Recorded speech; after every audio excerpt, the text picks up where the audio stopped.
Hoje você vai aprender. Hoje eu respondo as perguntas dos inscritos e não inscritos do canal. Então, se você quer que eu responda a sua dúvida, no próximo vídeo comente aqui embaixo, tá? Deixe seu like, inscreva no canal, ative as notificações, semeadura do canal. E se quiser remover as amarras do sistema, meu contato pessoal, conhecer o meu trabalho que está com 50% de desconto e descobrir até onde vai a toca do coelho, tem um link aqui embaixo na descrição, tá? Bom, eu fiz uma enquete no canal perguntando para as pessoas as dúvidas que elas quisessem que eu respondesse em vídeo. E aí apareceu algumas dúvidas aqui. Por exemplo, o Games Danny, ele fez uma pergunta. Caim ainda continua vivo? Uma pergunta. Nos dias de hoje, devido a ele ter construído um traje tecnológico, pois ele conseguiu grande tecnologia. A sua pergunta, ela está certa em partes e está errada em partes, tá? O Vinícius Oliveira, eu vou ter que ler essa segunda pergunta porque ela se conecta, tá?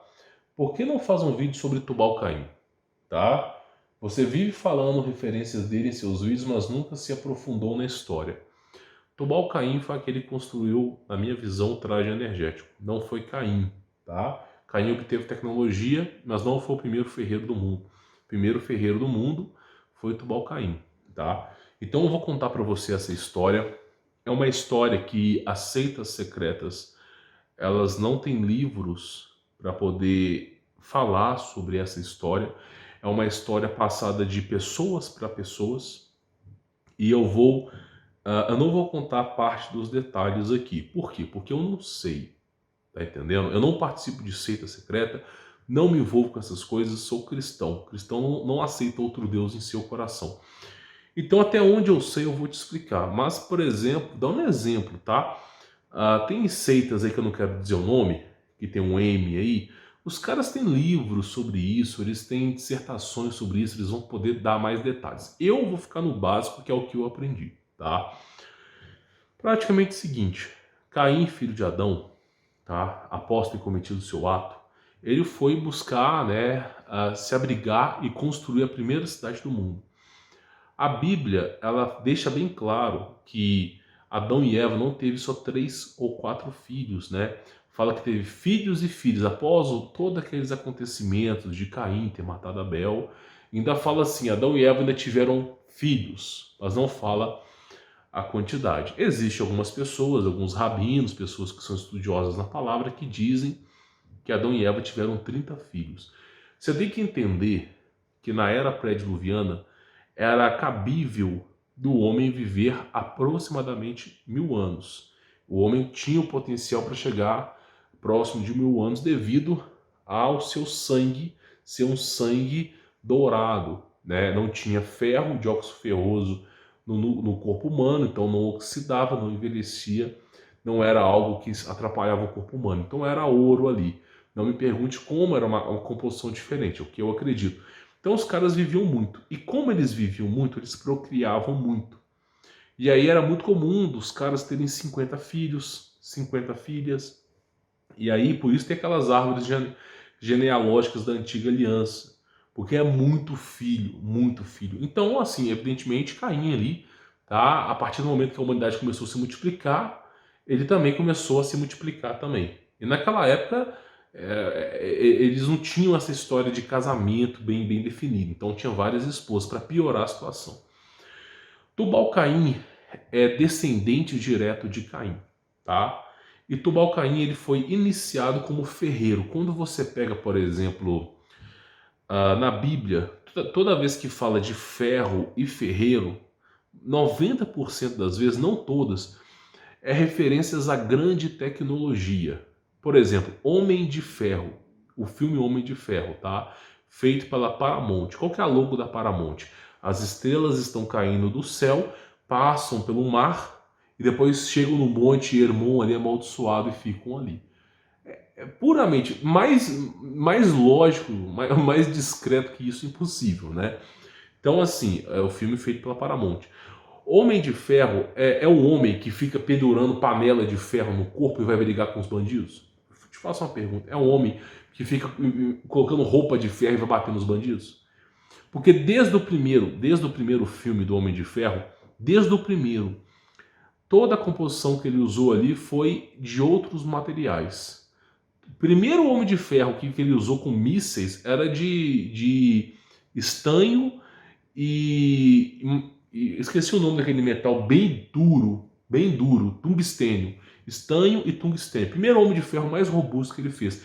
Depois começou a usar ligas metálicas, ouro fundido. Nunca foi ferro ali de fato. Então o filme Homem de Ferro nunca usou ferro, na verdade. Sempre usou alguma liga mais preciosa, mais condutiva do que o ferro. Porque ficaria muito estranho, não soaria bem Homem de Ouro, Homem de Platina. Não soaria tão bem como Homem de Ferro. E essa referência de ferro ser tecnologia no Homem de Ferro, que também é um filme feito pelo pessoal que conhece a história do mundo, faz referência à tecnologia. E o filme Homem de Ferro ali, quando o Robert Downey Jr. sumiu no papel ali daquele cara que é um gênio, eu esqueci o nome do Tony Stark, né? Assumindo o papel de Tony Stark ali, ele entra numa caverna, ok? E nessa caverna ele começa a obter conhecimento, entre aspas, conhecimento. E ele sai da caverna como rei, ele entra como um príncipe, como o Tubal-Caim entrou, e ele sai da caverna como rei. E aí, olha que coisa interessante, depois o pessoal fala assim, nossa, esse cara viaja nos filmes. Não, não é que eu viajo. Aquele cara que, no primeiro filme do Homem de Ferro, olha, eu vou responder todas as suas perguntas, hein? Aquele cara que aparece no início do filme do Homem de Ferro, que é o poliglota que fica comunicando com o Tony Stark para ele construir mísseis, aquele cara que é o poliglota, ele é a referência de Irã Abif, que era tio de Tubal-Caim.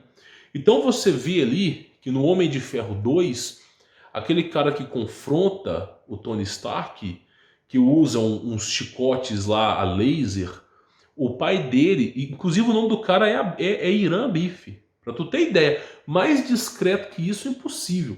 E aí o pai dele, que era ali, entre aspas, Irã Abif, que ajudou o Tony Stark a sair do centro da Terra. E aí o que acontece? Olha que coisa mais louca.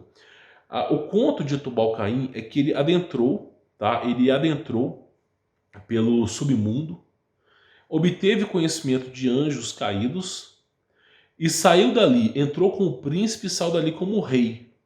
Ele foi considerado o primeiro ferreiro do mundo, sendo referência bíblica a ferreiro, alguém que tinha tecnologia em suas mãos.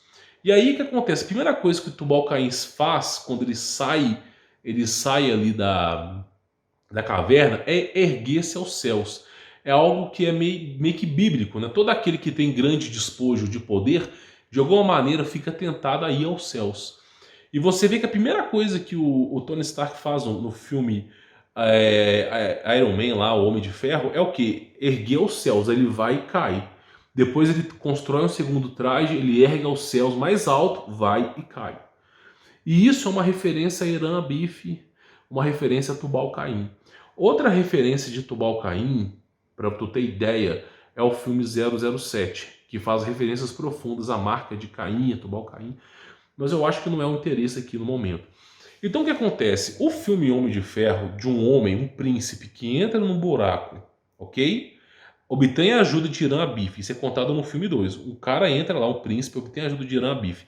Sai dali, inclusive no filme ele tá batendo no ferro, referência a ferreiro, tá? Sai dali com traje, ergue aos céus e cai, é a referência de Tubal-Caim. Então o filme, isso que eu quero que você entenda, o filme Homem de Ferro nada mais é do que a referência de Tubal-Caim. Então você vê que até a ajuda que o Tony Stark teve era de Irã Abif, que está presente no Homem de Ferro 2. Então até onde eu sei é isso.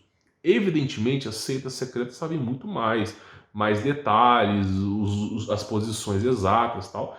Mas para mim não importa. Eu fico com o básico. Para mim é o importante saber o básico. Então o que acontece? O filme Homem de Ferro foi concebido a isso. Então o Vinícius falou o seguinte: por que você não faz um vídeo sobre Tubal-Caim? Então praticamente é isso. Tubal-Caim ele obteve conhecimento. E aí Tubal-Caim, se não me falha a memória, dizem que ele sobreviveu ao dilúvio, tá? Dizem, eu praticamente falando não acredito, tá? Mas dizem o seguinte, que Deus mandou o dilúvio e Tubal-Caim, que obteve conhecimento do submundo lá, que veio dos anjos caídos que criaram bases militares no subsolo da terra desde a fundação do mundo. Quando aconteceu o dilúvio, tanto Tubal-Caim quanto a sua descendência buscaram refúgios em cavernas.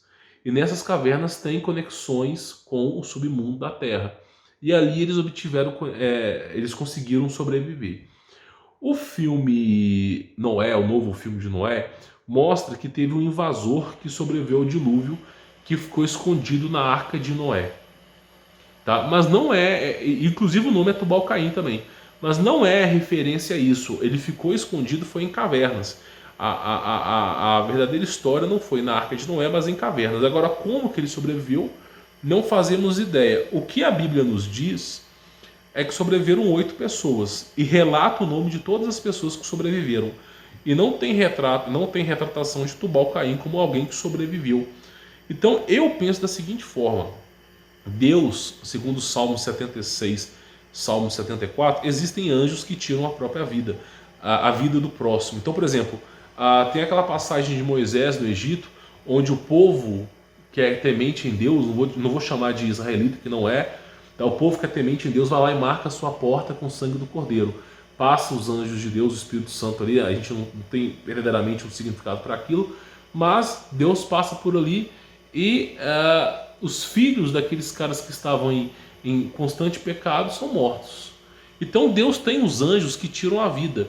E esses anjos, não existe o empecilho de algo material, porque eles são espirituais, eles transpassam os obstáculos, seja físico, seja energético, eles transpassam o obstáculo. E eles tiram a vida daquele ser momentaneamente. É como Matrix, é como tirar da tomada.